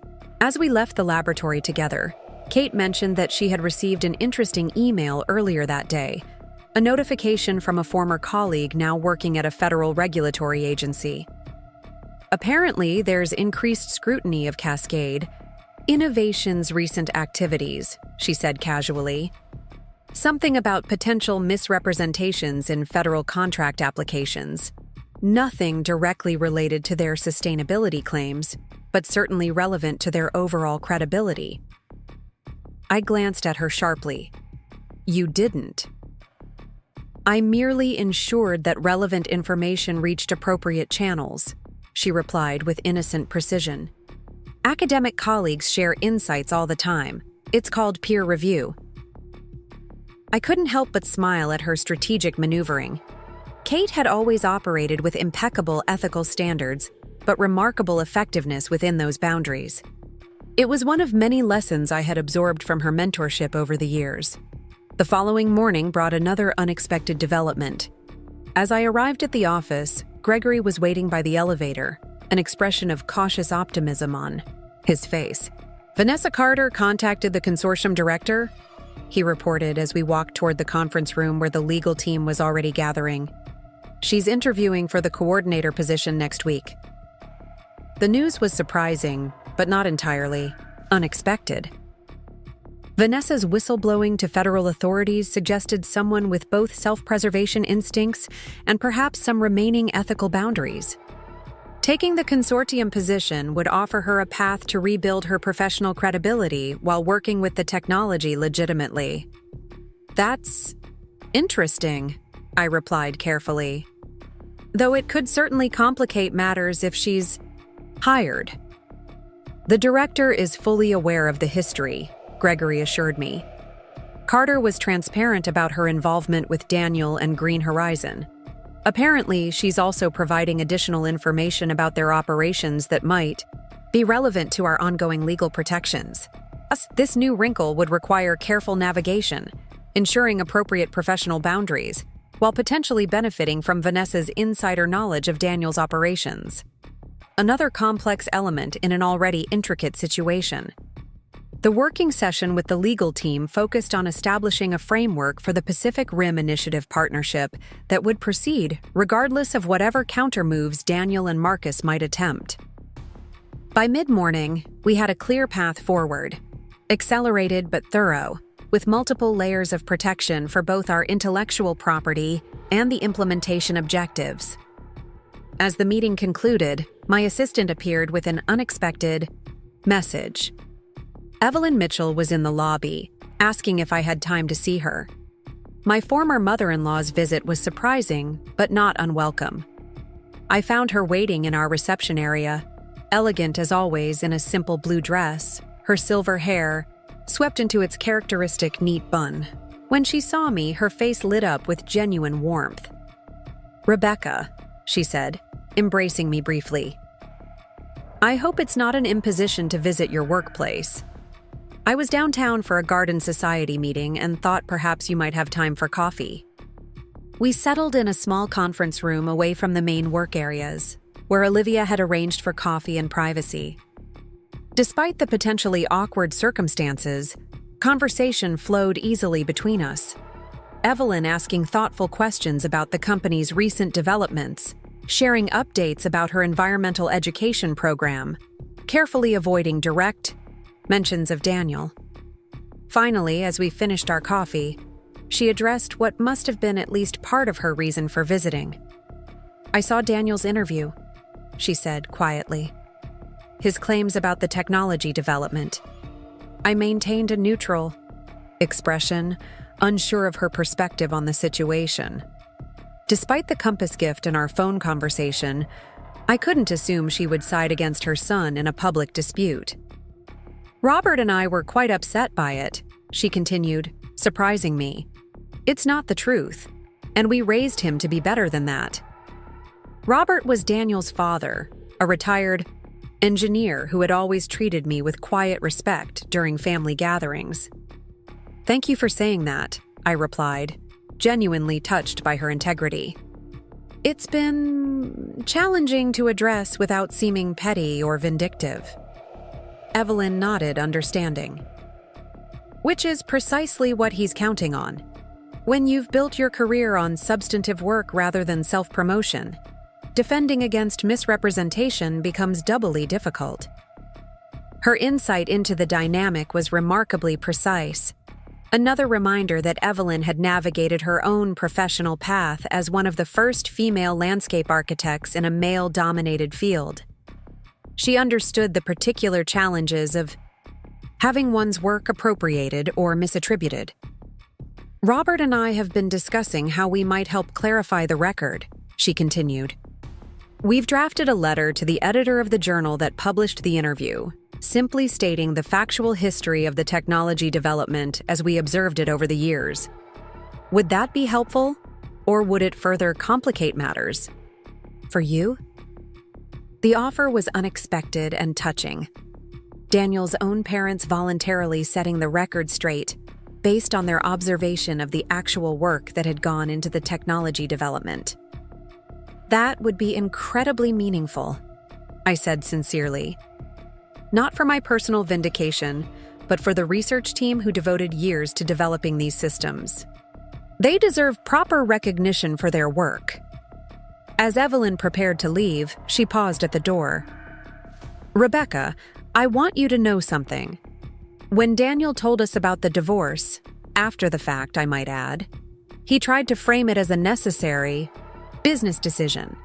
But we've known you for too long to accept such a shallow explanation. Her expression was both sad and resolute. Family doesn't end with legal paperwork. As far as Robert and I are concerned, you remain our daughter, regardless of Daniel's choices. Her words touched something deep within me, a wound I hadn't fully acknowledged even to myself. Beyond the professional betrayal and the end of my marriage had been the implicit loss of the family I had embraced as my own. Evelyn's declaration restored a connection I had thought severed forever. After she left, I returned to my office with renewed focus and determination. The complex web of personal and professional challenges surrounding Daniel's new alliance with Marcus Reed seemed somehow more manageable now. Each new development, whether Vanessa's application to the consortium, Evelyn's editorial letter, or Kate's strategic information sharing with regulatory authorities, formed part of a larger pattern moving steadily toward resolution. That afternoon, as I prepared for a call with Dr. Nakamura to finalize the partnership framework, my phone buzzed with a text from an unknown number. You should know that Marcus Reed approached me about joining Cascade's sustainability division. I declined. Some mistakes you only make once. V. Vanessa's warning confirmed what we had already suspected. Marcus and Daniel were attempting to recreate some version of their original plan, likely approaching anyone with knowledge of our technology. Her refusal to participate suggested that at least some bridges remained permanently burned in the aftermath of Green Horizons' collapse. The call with Dr. Nakamura proceeded smoothly, establishing a clear timeline for the partnership announcement and initial implementation phase. By the time we concluded, the Pacific Rim Initiative had committed to a press conference the following week, strategically scheduled days before the industry's major annual conference, where Daniel would likely be promoting his new advisory role. Your timing is impeccable, I commented as we finalized the details. In climate work, timing is everything, Dr. Nakamura replied with a subtle smile. We've waited too long for effective carbon capture solutions to let anything delay proper implementation now that viable technology exists. As evening fell over Seattle, I found myself again on the waterfront path where I had encountered Marcus days earlier. The encounter seemed distant now, part of a chapter already turning toward resolution. Ahead lay challenges of a different nature, not defending against theft or misappropriation, but actually implementing the technology at a scale that might make meaningful environmental impact. My phone buzzed with an email notification. The board had unanimously approved the accelerated partnership framework with the Pacific Rim Initiative. The path forward was clear, the momentum established. Whatever maneuvers Daniel and Marcus might attempt would be background noise to the actual work of deployment and impact. The setting sun cast long shadows across the harbor as container ships moved slowly toward open water. Each carried goods between continents, part of the global circulation that connected disparate shores, just as our watershed implementations would soon link diverse ecosystems in a network of environmental renewal. I thought again of my father's compass, how it always found true north regardless of surrounding disturbances or temporary disorientation. Some directions remained constant, providing guidance even through the most complex navigational challenges. Tomorrow would bring new developments, new challenges, new opportunities to align actions with deeper purpose. For tonight, it was enough to know that the course was set, the destination clear, and the journey itself becoming its own form of restoration. The morning of the Pacific Rim Initiative press conference dawned with a crystalline clarity unusual for Seattle in autumn. Standing at my apartment window, coffee in hand, I watched sunlight spark across Lake Union's surface, transforming ordinary water into something luminous. It felt symbolic somehow, the common made extraordinary through a shift in perspective. My phone buzzed with a text from Olivia. Press room at capacity. Major outlets confirmed. Dr. Nakamura arrived early to review final presentation. This was it. The moment when Green Future's technology would transcend the drama of corporate intrigue and personal betrayal to fulfill its actual purpose. Today wasn't about Daniel or Marcus or even my own journey of reclamation. It was about watershed restoration, carbon sequestration, and communities gaining tools to address environmental challenges directly. As I dressed in the emerald suit I'd selected specifically for this occasion, I found myself thinking about transformation. How crisis often catalyzes evolution that might otherwise take years to unfold. Had Daniel not attempted to steal our technology and sell our company, would we have accelerated to this implementation scale so quickly? Would we have found partners like the Pacific Rim Initiative who valued environmental impact alongside financial returns? The thought wasn't about gratitude for betrayal, but recognition of how resilient systems respond to disruption, not by merely surviving, but by adapting into more robust configurations. It was the principle that had guided my environmental research from the beginning, now manifesting in unexpected personal dimensions. When I arrived at Green Future headquarters, the energy was palpable.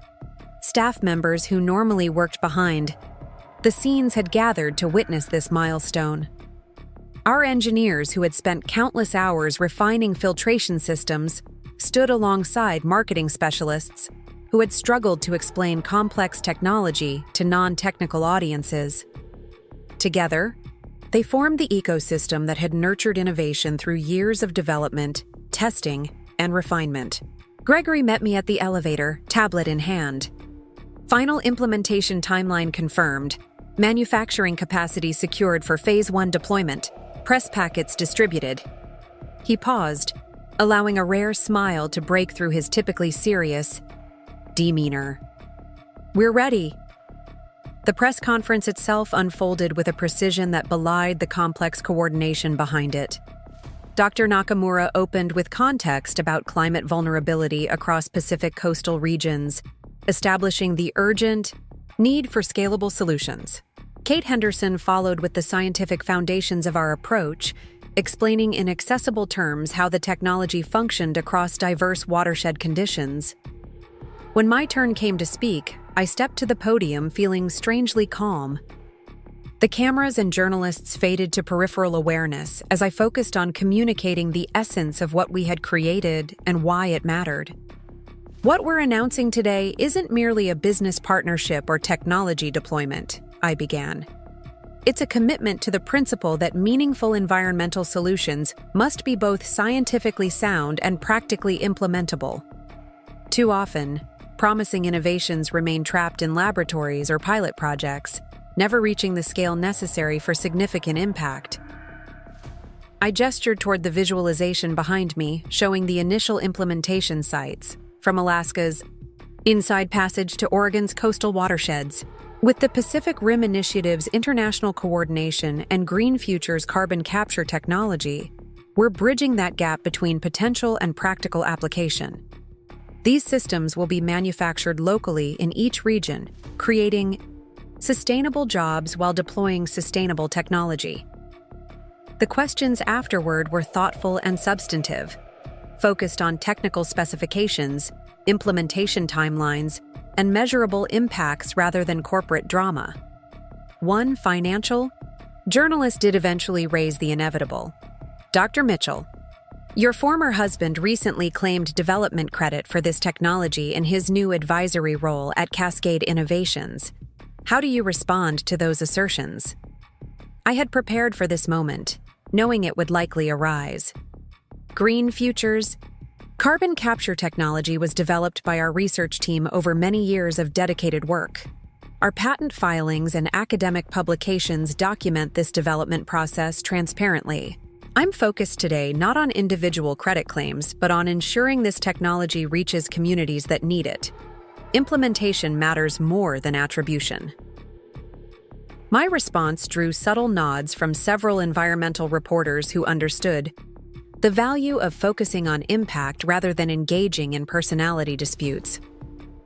Dr. Nakamura smoothly redirected subsequent questions back to the partnership's environmental objectives.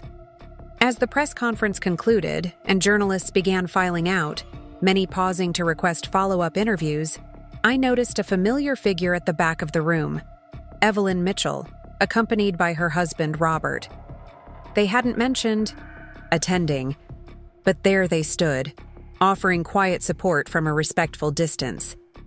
Before I could make my way to them, Kate intercepted me with news that couldn't wait. "Rebecca, you need to see this immediately," she said, showing me her tablet. On the screen was a just-published article in the Technology Innovation Journal, the same publication that had run Daniel's self-aggrandizing interview weeks earlier. The headline read, "Setting the Record Straight, the True Development History of Green Future's Carbon Capture Technology." The byline belonged to Robert Mitchell, Ph.D., Daniel's father, and a respected engineer in his own right. The article methodically documented the actual development timeline of our technology, drawing on his first-hand observations during family gatherings and professional discussions over the years. It referenced specific research milestones, credited key team members by name, and gently but firmly corrected his son's misrepresentations without ever directly criticizing him. I looked up from the tablet to find Robert and Evelyn watching me from across the room. Robert gave a simple nod, engineer to engineer, communicating professional respect that transcended family complications. In that moment, I understood that their presence at the press conference wasn't just personal support, but a public statement about truth and professional integrity. The day continued with back-to-back interviews, strategy sessions with the Pacific Rim implementation team, and preliminary discussions with local manufacturing partners. By late afternoon, Green Future's announcement had been picked up by major news outlets focusing on environmental innovation. Market analysts were issuing positive reports about the company's growth potential. Our technology was finally being discussed for its actual merits rather than the corporate drama surrounding it.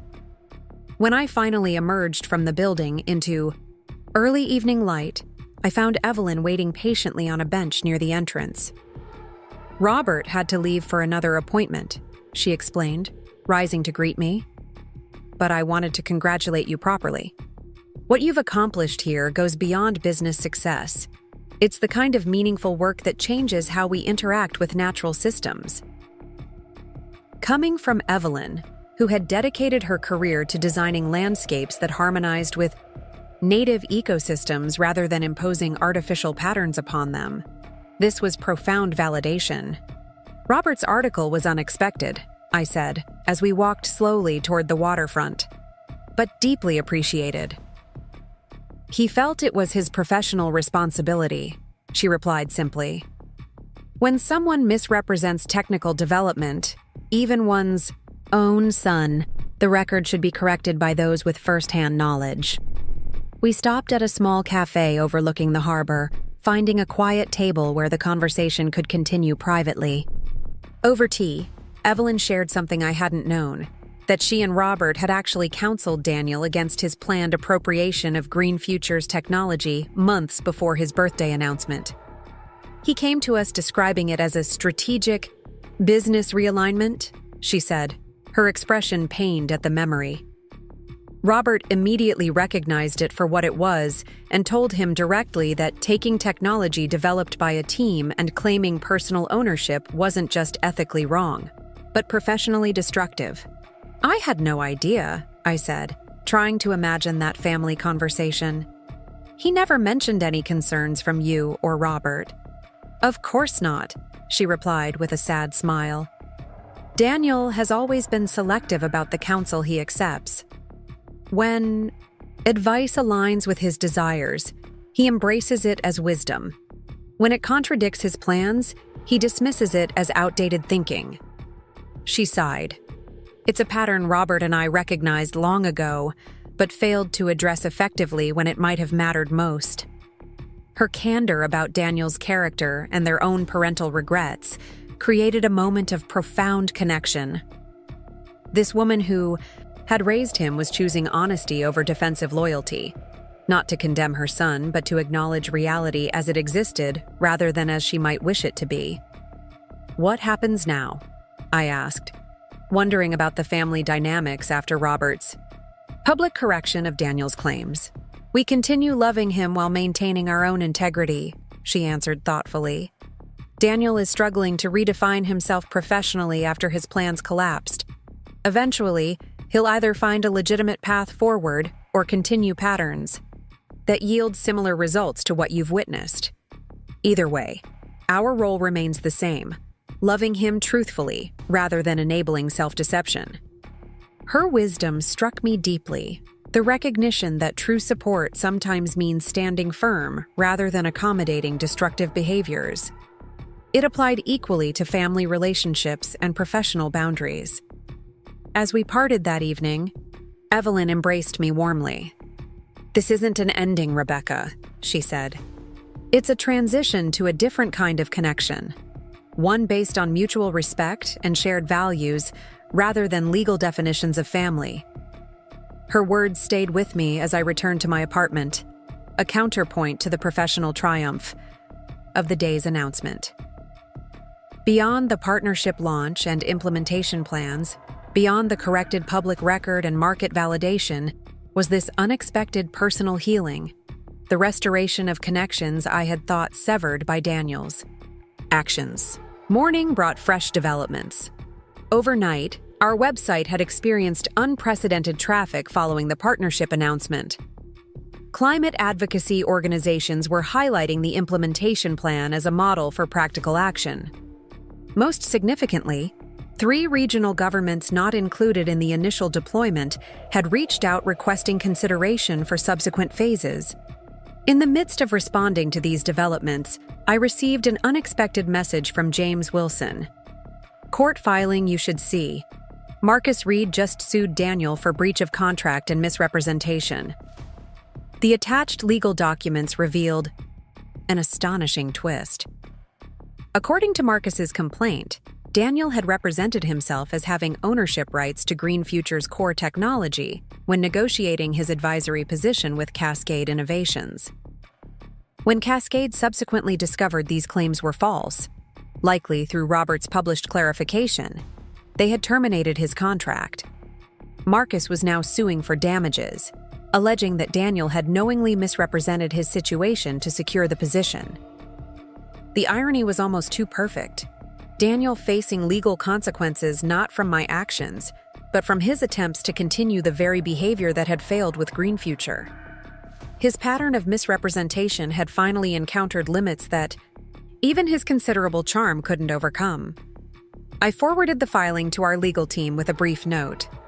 For awareness only, we remain focused on implementation. This development, while validating, was ultimately a sideshow to our actual mission. Let Daniel and Marcus resolve their dispute in court while we deployed technology in watersheds. The following week brought another unexpected development when Olivia appeared in my office with news about Vanessa Carter. "She got the consortium position," Olivia reported. The director was impressed with her technical knowledge and her forthrightness about past mistakes. She starts next month coordinating between research institutions and implementation sites. "How do you feel about that?" I asked, knowing Olivia had been particularly affected by the betrayal given her role in managing sensitive company communications that Daniel and Vanessa had apparently accessed. "Cautiously optimistic," she replied after consideration. "People deserve second chances when they demonstrate genuine accountability. Her actions since the collapse of Green Horizon suggest someone trying to correct course rather than escape. Consequences." Olivia's perspective resonated with my own evolving thinking about redemption and growth.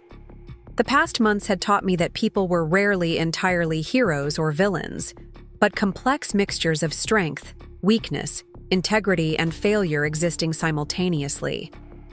Even Daniel, whose betrayal had been calculated and sustained, likely believed himself justified within a distorted framework of entrepreneurial entitlement. The true test of character wasn't avoiding mistakes entirely, but responding to them with accountability and changed behavior. By that measure, Vanessa's trajectory, since the Green Horizon collapse suggested potential for genuine transformation, while Daniel's continued misrepresentations indicated persistent patterns. As preparation for the initial deployment sites accelerated, I found myself increasingly absorbed in the technical challenges of scaling our laboratory-proven systems to watershed-level implementation. The work was demanding but deeply satisfying, returning me to the scientific foundations that had drawn me to environmental engineering originally. 3 weeks after the partnership announcement, I received an invitation that bridged my professional present with my personal past. The Seattle Environmental Leadership Council, a prestigious group of scientists, policymakers, and business leaders focused on regional sustainability initiatives, had selected me for their annual Innovation Award. The ceremony would take place on November 15th, my 37th birthday. The date's significance wasn't lost on me. Exactly 9 months earlier, my 36th birthday had marked the beginning of personal and professional upheaval with Daniel's divorce announcement. Now, the same calendar date would host recognition of the work that had not only survived that upheaval, but flourished beyond original expectations. When I mentioned the award timing to Kate during our weekly mentoring session, she smiled knowingly. "Perfect symmetry," she observed. "The wheel completes its rotation, returning to the starting point but at a higher elevation." The award ceremony itself was a gathering of Seattle's environmental community in the spectacular glass-encased rooftop of the Sustainable Design Center. Looking out over the city lights reflecting on Elliott Bay, I found myself struck by how different my perspective felt from 9 months earlier, not just professionally but personally. The presenter reading my award citation emphasized not just Green Future's technology, but the implementation pathway we had created through the Pacific Rim Initiative. Dr. Mitchell's work exemplifies the crucial bridge between scientific innovation and practical application, he noted. Her vision extends beyond the laboratory to ensure innovations reach the scale necessary for meaningful environmental impact. As I accepted the award, a beautiful glass sculpture representing intertwined water and air currents, I kept my remarks focused on the collective effort behind the achievement. "This recognition belongs to many hands and minds," I told the gathered audience. The research team who developed filtration processes through countless iterations, the engineers who transformed theoretical models into physical systems, the community partners who provided real-world testing conditions, and now the implementation specialists making watershed-scale deployment possible. I paused, glancing around the room at colleagues who had supported this journey.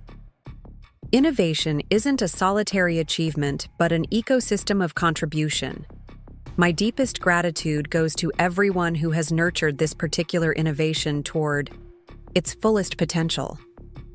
The reception afterward brought congratulations from across Seattle's sustainability community, including several university researchers who had been skeptical about our approach during early development. Most touching was the arrival of Robert and Evelyn Mitchell, who attended despite the potential awkwardness given industry awareness of my history with their son. "We wouldn't miss this," Robert said simply, his engineer's precision extending to emotional matters as well. "Important work deserves proper recognition." Later, as the gathering was winding down, I found myself alone on the rooftop terrace, taking a moment of quiet reflection before rejoining the celebration. The city stretched below, its lights mapping human habitation across the natural landscape of water and hills. Somewhere in that urban constellation, Daniel was navigating the consequences of his choices, while I stood here marking both professional achievement and personal restoration. "Happy birthday," came a voice behind me. I turned to find Olivia, holding 2 glasses of champagne. "I thought you might appreciate a quiet toast before heading back inside." I accepted the glass with a smile of gratitude. "Thank you for remembering." "How could I forget?" she replied. "Last year's birthday was memorable, to say the least." We both laughed at the understatement, the shared history of that disastrous dinner party now transformed into something we could reference without pain. "To new beginnings," Olivia offered, raising her glass, "and to the unexpected gifts that sometimes emerge from apparent disasters. To resilient systems," I added, thinking of watersheds and human lives equally, and their capacity to transform disruption into renewal. As we sipped champagne under Seattle's night sky, I felt a profound sense of integration, personal and professional dimensions aligning in ways that hadn't seemed possible in the immediate aftermath of Daniel's betrayal. The technology that had almost been stolen was now being implemented at meaningful scale. The company that had nearly been sold was now expanding with authentic purpose, and I myself had emerged not just intact, but somehow more fully realized, through the process of reclamation. The following morning brought news that crystallized this sense of completion.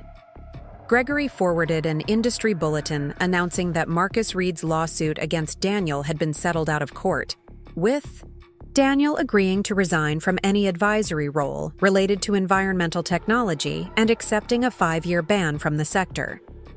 "Looks like the final chapter of that particular story," Gregory noted when he stopped by my office later. "Cascade Innovations is pivoting back to their previous focus areas and dropping all claims to carbon capture technology.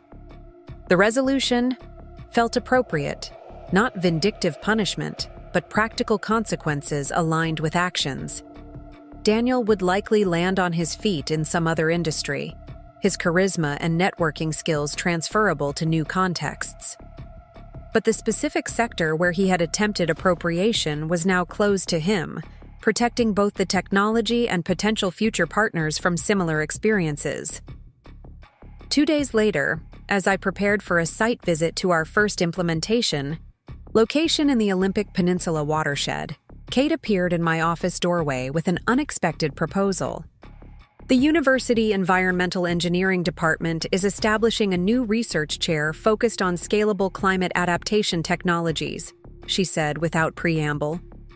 "They're looking for someone who bridges academic research and practical implementation. I've recommended you for consideration." The suggestion caught me completely off guard. "Kate, I'm fully committed to Green Future and our deployment phase. This isn't the time to consider academic positions."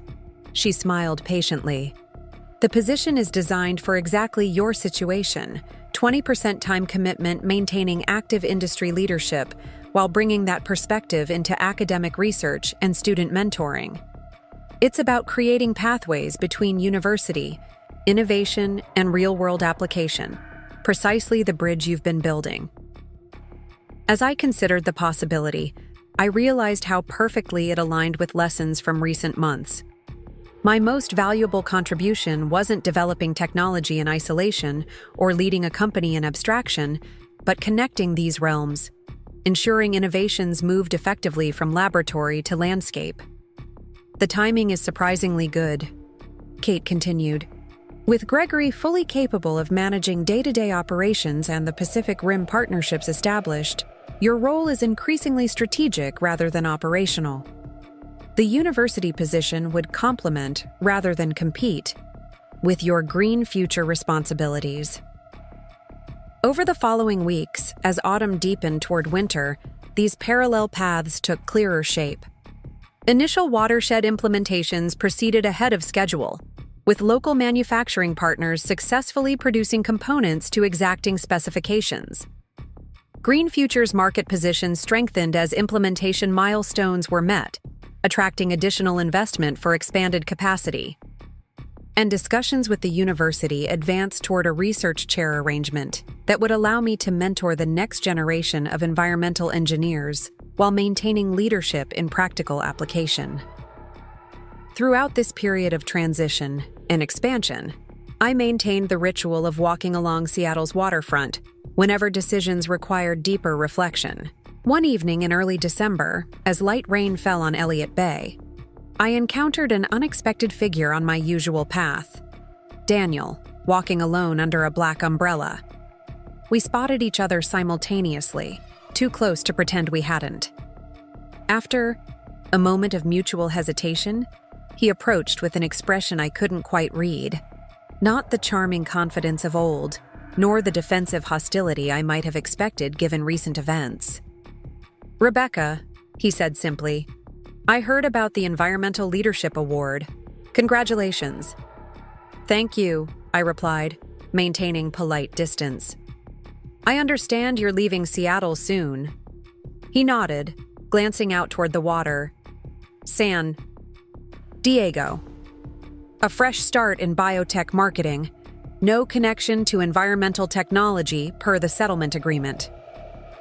The awkward silence that followed contained the weight of our shared history. 10 years of marriage, the company we had built. Together, his betrayal and its consequences, all distilled into this brief waterfront encounter. "I read my father's article," he finally continued, "and saw the Pacific Rim implementation announcement. The technology deployed exactly as you envisioned it would." "That was always the goal," I replied. "From the beginning." He looked at me directly then, something like genuine regret showing through his carefully maintained composure. "I convinced myself I was the business visionary while you were just the technical specialist, that I saw the bigger picture while you focused on details." He shook his head slightly. "I was wrong. You saw further and more clearly than I did, not just about the technology, but about how innovation actually creates value." His acknowledgement was unexpected, not a full apology or complete accountability, but perhaps the closest approximation his ego would allow. After the aggressive misrepresentations and legal maneuverings of recent months, even this partial recognition represented significant movement. "The Pacific Rim deployment is impressive," he continued. "Multiple watersheds, local manufacturing, community integration. It's exactly the kind of scaled implementation I thought impossible without corporate acquisition." "It required the right partners," I said. "People who valued environmental impact alongside financial returns." Another silence fell between us, rain tapping gently on his umbrella and the hood of my jacket. The city lights blurred in the mist, creating halos around distant landmarks. "I'm sorry about your birthday," he said finally. "Not just the divorce announcement. That was inevitable given where we'd arrived. But the way I did it.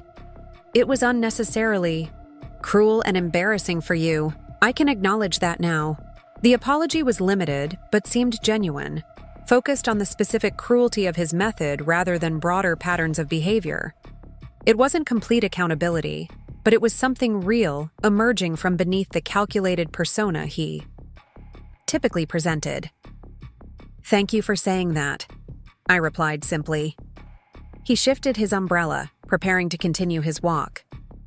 "Good luck with the university position.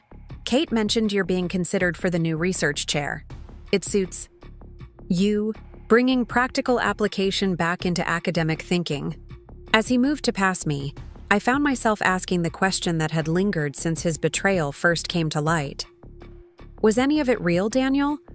Or was I just a convenient technical partner from the beginning?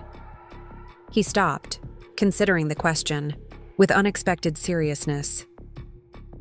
"It was real," he said quietly, "until ambition and opportunity began reshaping what I thought I wanted.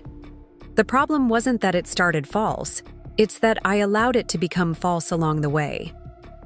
With a slight nod of farewell, he continued down the path, his figure gradually disappearing into the misty evening. I stood watching until his black umbrella merged with the darkness, feeling neither triumph nor anger, but a strange sense of completion, the final page of a chapter turning toward its conclusion. The year that had begun with betrayal on my birthday was ending with restoration beyond anything I could have imagined in those first painful weeks. Green Future was implementing technology that would measurably improve watershed health across the Pacific coast.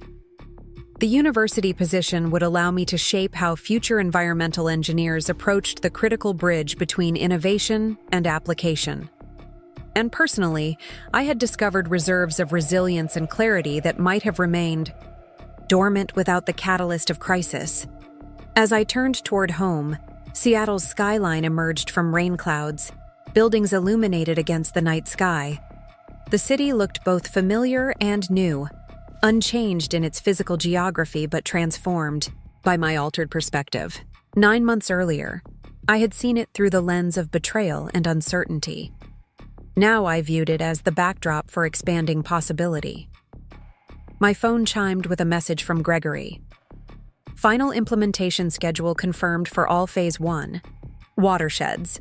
Manufacturing capacity secured through Q2. Board-approved expanded deployment budget for coastal Oregon. The simple update represented extraordinary progress, technology moving from concept to laboratory to limited field testing, and now to watershed-scale implementation.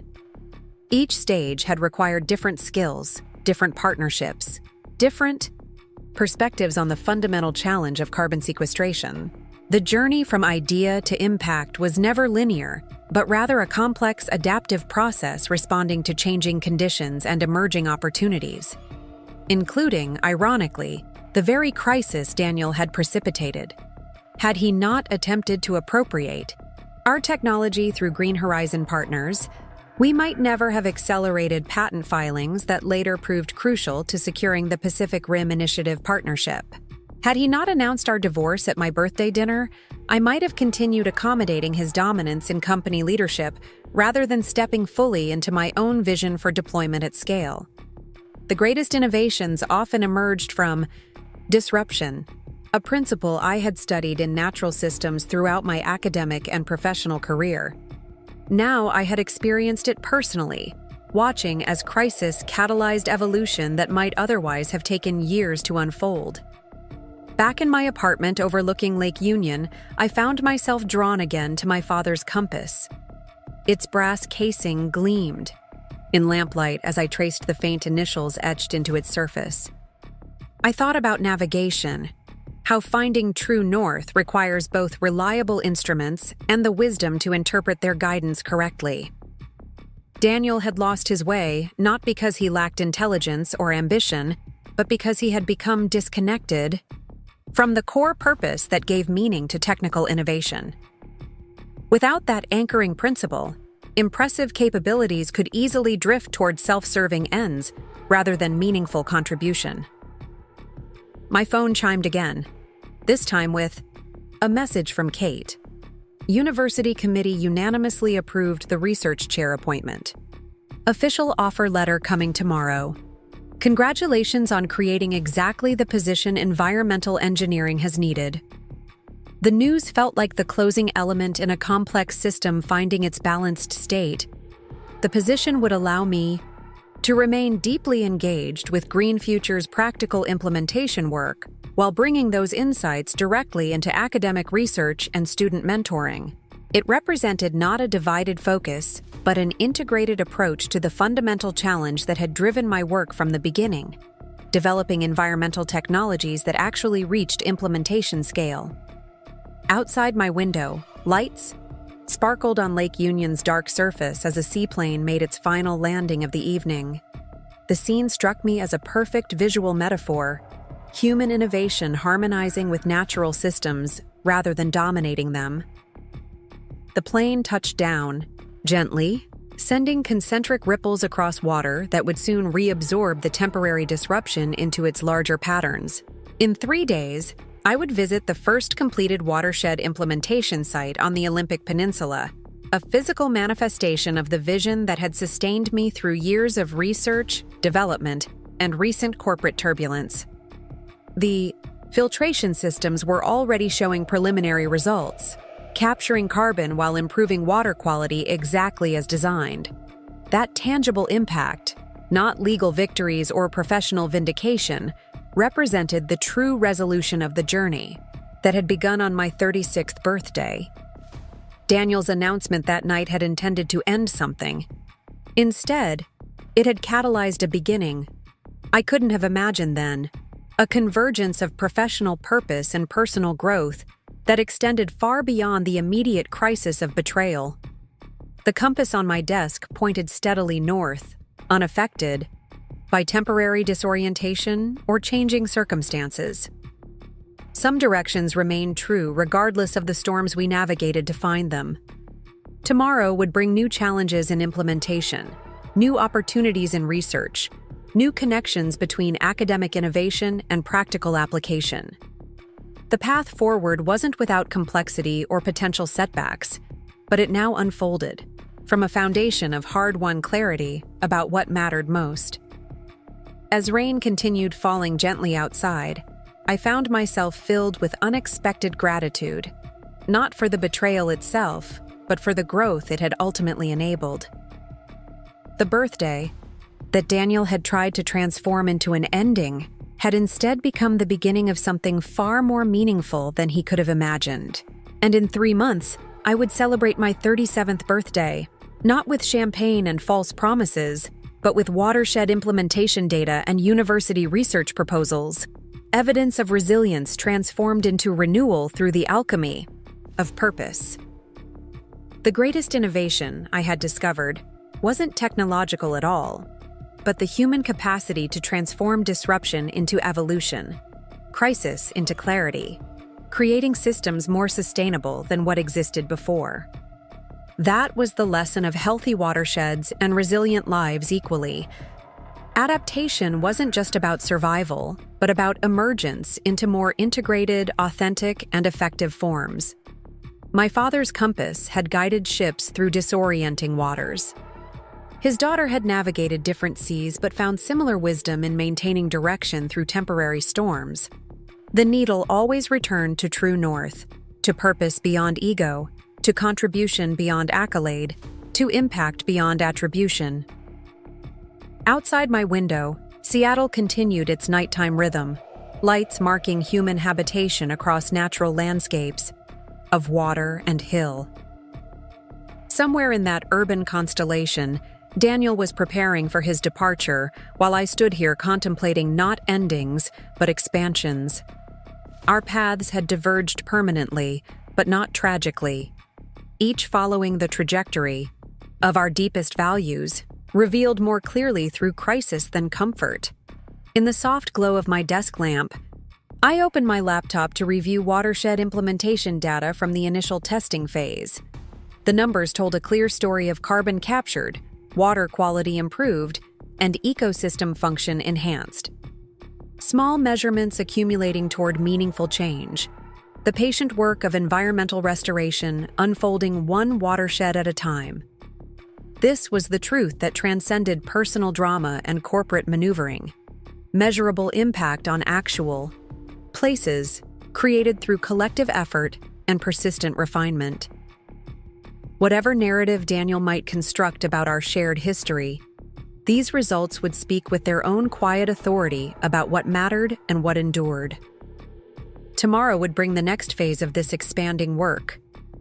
Tonight, in the gentle sound of rain against windows and the steady presence of my father's compass, I found peace in the knowledge that true direction reveals itself most clearly when we navigate not by what we stand to gain, but by what we seek to contribute. Up next, you've got 2 more standout stories right on your screen. If this one hit the mark, you won't want to pass these up. Just click and check them out.